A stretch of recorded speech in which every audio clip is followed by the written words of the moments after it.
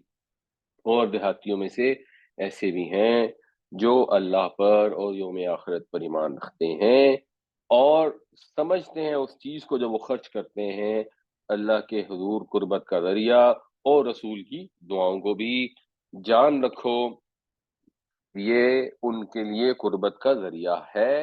داخل فرمائے گا اللہ تعالیٰ ان کو اپنی رحمت میں، بے شک اللہ تعالیٰ معاف کرنے والا، رحم فرمانے والا ہے. والسابقون الاولون من المہاجرین، سابق کون؟ جو سبقت لے گیا، اور پہلے سبقت لے جانے والے مہاجر اور انصار. یعنی اب اللہ تعالیٰ وہ لوگ جو سچے معنوں میں اللہ پر ایمان رکھتے ہیں ان کی خوبیاں بتا رہے ہیں اور ایک طرح سے درجہ بندی فرما رہے ہیں. وہ درجہ بندی کیا ہے کہ کچھ لوگ تو ایسے ہیں جو سب سے پہلے تھے، یعنی بالکل سب سے پہلے وہ مہاجرین جنہوں نے نبی کریم صلی اللہ علیہ وسلم پر مکہ کے مشکل حالات کے اندر ایمان لائے، ان پر ایمان لا کر ان کے ساتھ تکلیفیں برداشت کیں اور